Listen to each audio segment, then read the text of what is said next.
Maps to the skaters' homes. Maps to the skaters' homes.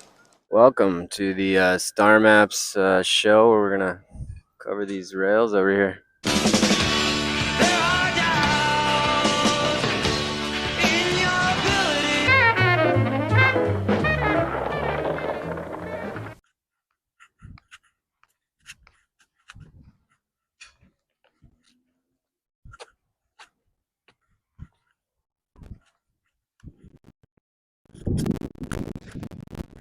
Welcome to beautiful, sunny Westwood, California. Today we are here to document the federal building handrail. This one right here. Love you. How can I love you? When your body keeps on moving, say wait till I squeeze. One of the most important handrails in skateboard history. Officially designated as the first kind of big rail, bigger than 4 or 5 stairs, board slid by Mark Gonzalez and Nadas Kappas on the same day in 1986, according to Nadas, when I interviewed him about it in 2001. I started this Instagram project in 2014, and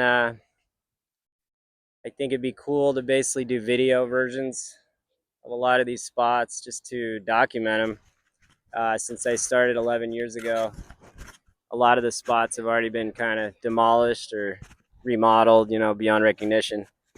And there's really no guarantee that, like, this rail, for example, won't be gone tomorrow. They could switch it out tomorrow for a new rail, and it wouldn't mean anything to the building or anyone in LA, but to every skateboarder on the planet, it would mean a lot. If they know it or not, this thing is in our DNA. It's one of our parental rails. Anyways, most of the world first saw this rail when Nadas board slid it. First seen in Sick Boys, 1988. That's not natural disaster. That's my friend Nodis. Look at him go.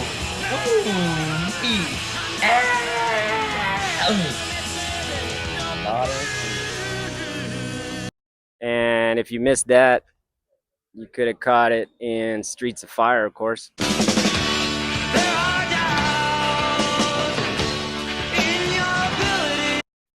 Let's take a closer look at it. At least in Streets of Fire, there's 4 of these rails. This is the third one over. So this is the one Nadas hits in Streets of Fire. You definitely see marks on this rail. Definitely some historic marks here. Somebody hung up on a grind right here.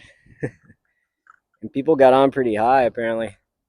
It's doable. I want to say I could probably board slide this if I really put my mind to it. It's a nice wide flat rail, which kind of, I feel like after this rail it shifted to the two Wilshire rails that were kind of similar shape and width, kind of a chunky rail like that.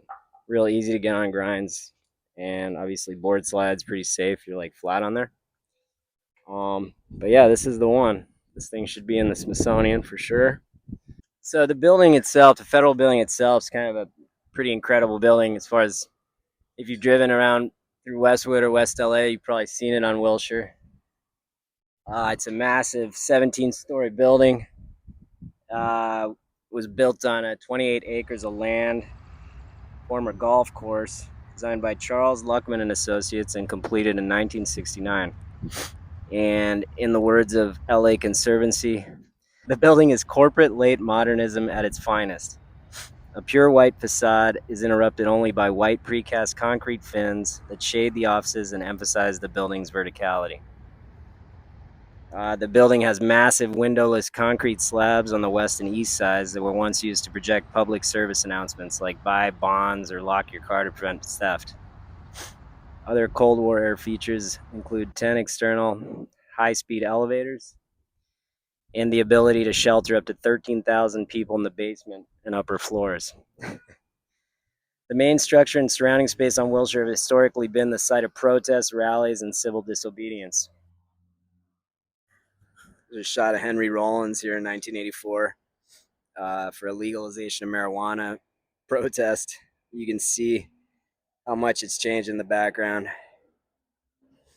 Through the years, the building has housed branches of the CIA, FBI, IRS, NASA, the VA, the U.S. Weather Bureau, and more. As far as skateboarding is concerned, the Westwood Federal Building is home to some of the most historic handrails in skate history, period. The set of 4 9-stair rails facing south are considered the first big handrail, more than 4 or 5 stairs ever skated, by Nadas Kappas and Mark Gonzalez in '86. When I interviewed Nadas about it in October 2001 for Skateboarder magazine, he told me that he and Mark board slid it the same day. Although I received messages from people through my Instagram telling me that they witnessed Mark board slide it alone at night, one night possibly before Nadas. Nadas is credited with the first ollie to board slide attempt on a handrail at the Oceanside contest that same year. And Mark was watching him try that attempt. Mark was also clearly exploring rails on his own. So if anything, the Federal Building 9-stair serves kind of as the culmination of both of their pioneering in that realm.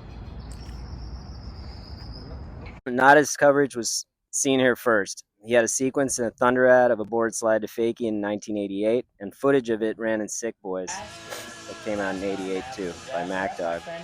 For those who missed Sick Boys, it would be seen when Nadas board slid to Fakie again in all black for Santa Cruz Streets of Fire. That's 1989 by Scott Dietrich.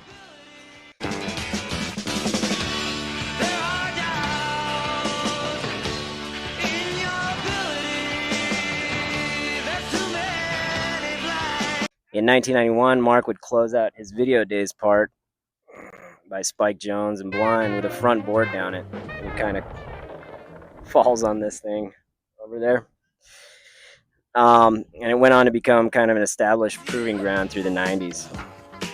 By Plan B's second video, Virtual Reality, in '93, both Rick Howard and Pat Duffy end their parts with tricks on this rail. Rick with a frontside nose slide, and Duffy with a sick, balanced 180 nose grind. That same year, Kareem Campbell had a sequence that kind of ended quickly, but still, of a backside flip down the stairs. And by 1995, Gabriel Rodriguez, rest in peace, also ended his chocolate part in Las Nuevas Vidas de Paco with an ollie over the rail. Next year, in Girl Chocolate's video Mouse, Rick Howard also ends his shared part with Mike Carroll with a frontside tail slide to Fakie. And I think that's kind of the last big clip I remember. The rail would continue to get some coverage through 9/11 when security at the Federal Building essentially ended access to it. The rail was also made of rather soft aluminum and would sometimes stick on grinds. But by the mid-2000s, several large flower pots were also installed to block the rollaway.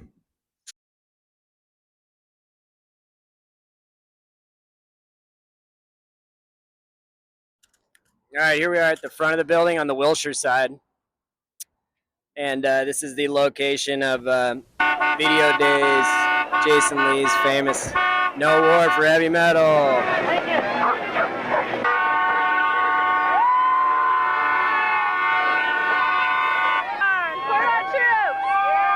No war for heavy metal!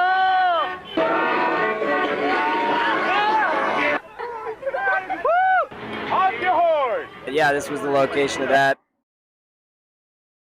All right, now across the street too, in the Blind video at the end, after the No War for Heavy Metal, you got this little altercation over here. The counter protesters, and that's right in this little nook here. They've actually walled it off, protest proofed it. I'll show you, it's behind there. Here's sort of what's left of this little zone where they're arguing at the end of the protest part in Video Days. You are immoral! Well, I am!